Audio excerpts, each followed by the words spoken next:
Bienvenue et nous sommes à l'étude numéro 17 de Charles Dancla. Dans cette étude, pas mal de travail d'archet finalement. Alors, tout d'abord, vous avez un rythme, croche, pointé double, le fameux saute noir. Il y a un petit geste à avoir, enfin l'étude commence comme ça.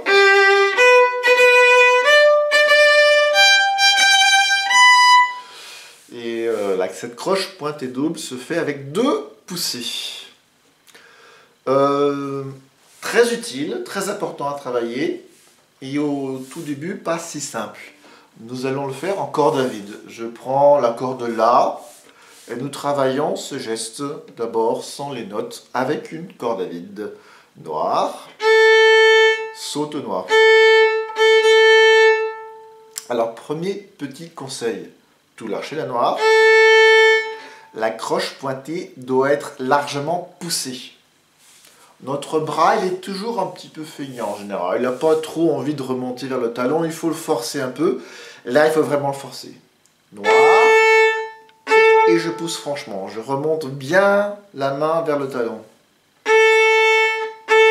Après, on soulève légèrement. On repose. Et on repousse avec ce qui nous reste d'archet. Ça doit être très court puisqu'il doit nous rester une petite longueur. Et on serre cette double contre la noire qui elle-même est tirée. Tac, tac. Donc je recommence, je décompose ce geste. La noire. Pam. Pam. Pousse. Et je fais un petit geste pour lever légèrement l'archet de la corde et le reposer. Une grande longueur. Je soulève, je repose et je repousse. En serrant contre la note d'après.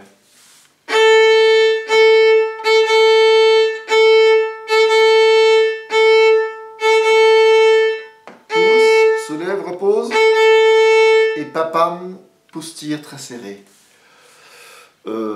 Alors Charles vous le fait travailler avec un petit exercice qui est juste un petit peu en haut.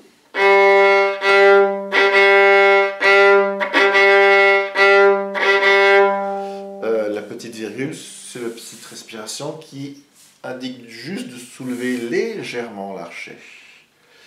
Voilà, alors quand vous avez fait plusieurs fois ça, bien encore David, vous pouvez jouer les notes sans plus.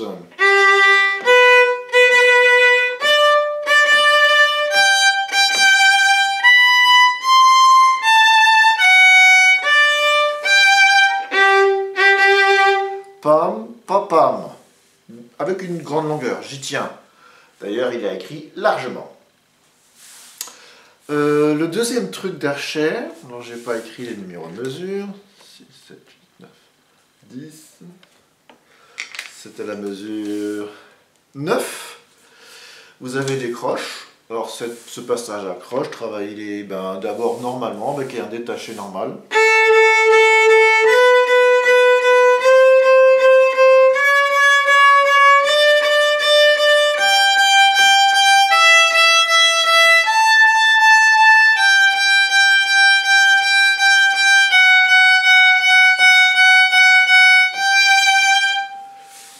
Mais ce que souhaite Charles Dancla, c'est vous initier au sautillé, ou plutôt, moi je vais appeler ça le spiccato, car nous n'avons pas, pour le terme sautillé, la vitesse du mouvement adaptée. Le terme spiccato, donc c'est un coup d'archet qui porte ce nom, et voilà, ça consiste à cogner, en fait, au lieu de frotter avec la mèche, on va se contenter de cogner. La mèche va rebondir un petit peu comme une balle de basket. D'habitude, elle frotte comme ça. Et là, elle va cogner à un point. Pom, pom, pom, pom, pom. Malgré tout, en conservant un tiré et un poussé. Hein. Pom, pom. Mais on cogne à un point. Sur une toute petite longueur. Alors, à quelle place d'archet? La place d'archet utilisée, c'est la pointe d'équilibre de l'archet. C'est là où l'archet saute le mieux. C'est là que vous pouvez mettre votre archet comme ça, où il tient tout seul. Enfin, c'est chaque archet différent, il faut chercher chaque archet. Voilà, ça se joue au quart de millimètre. Et cet endroit, en fait, il est situé pas au milieu, le milieu est ici, pas au talon, le talon est ici, juste en dessous du milieu. Alors, quand on n'a pas de recul, quand on a le violon en main, on ne voit pas grand-chose, tout est un peu trop près. Pensez juste un petit peu au-dessus du talon. Pour que ça saute mieux, il faut incliner la mèche. Vous savez que votre mèche, vous en rappelez la mèche, dans quel sens elle est tournée? Vers le chevalet, c'est-à-dire vers vous. Et là, si vous l'inclinez un petit peu plus que d'habitude, l'archet va rebondir un petit peu mieux.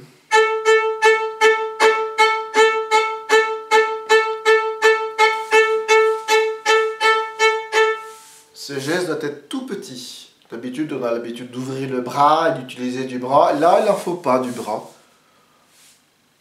Vous pouvez vous reposer le bras, vous cognez un petit peu avec un minimum d'effort, en fait. Par contre, l'archet est très suspendu. Il est suspendu, il n'est pas posé. Il est suspendu et il cogne. Alors, vous pouvez essayer un truc. Vous inversez tout. Au lieu de prendre la mèche, vous prenez le bois. Je mets comme ça l'archet tout à l'envers. Je tiens les doigts comme ça, tout inversé. Et au lieu de cogner avec la mèche, vous allez cogner avec le bois. Ce qui va être un véritable mouvement de percussion. Vous voyez? Il nous arrive de le faire en orchestre d'ailleurs. Ça s'appelle du col legno. Alors, vous ne bougez pas trop le bras, vous suspendez l'archet au-dessus de la corde et vous la cognez en tirant et en poussant. Et on peut travailler tout le trait tranquillement, pas trop vite, comme ceci. Vous pouvez jouer les notes. Ainsi de suite, après un tout petit peu plus vite.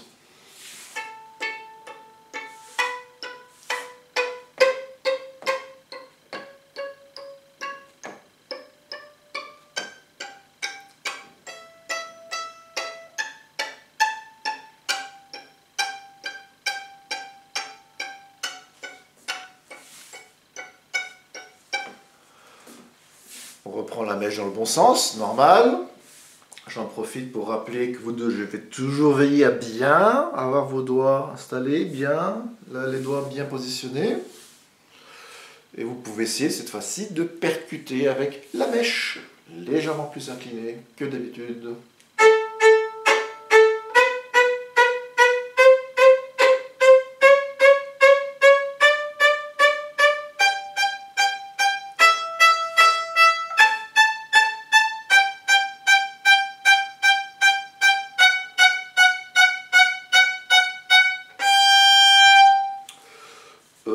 Voilà, vous avez le même passage, un travail de la même façon, qui est, je rajoute les mesures, 11, 12, 13, 14, 15, 16, 17, 18, 19, 20, 21, 22, 23, 24, 30, 31, à la mesure 32, vous avez cette série de croches. Alors ces chevrons sont indiqués souvent qu'au début, mais il faut faire toute la série de croches de cette façon. Voilà, donc pensez au-dessous du milieu et ce mouvement de percussion.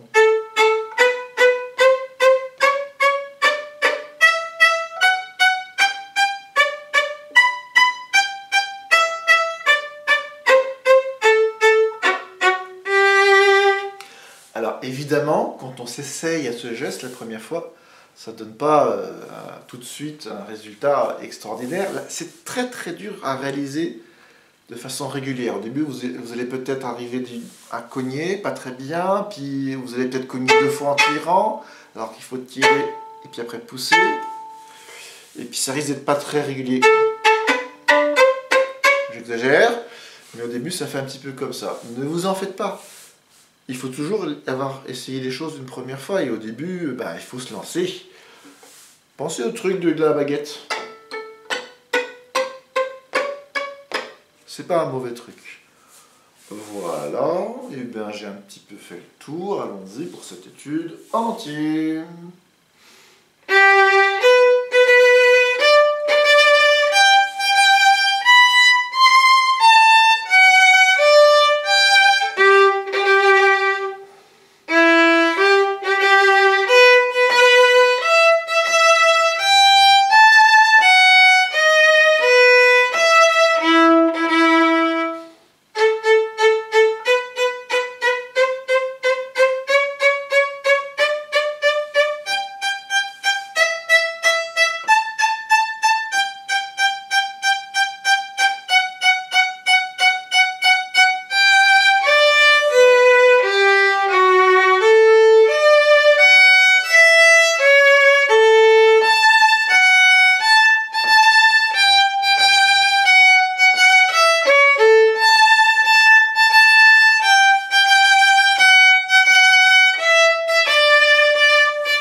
souhaite un bon travail et vous donne rendez-vous dans une autre vidéo pour une autre étude. À bientôt!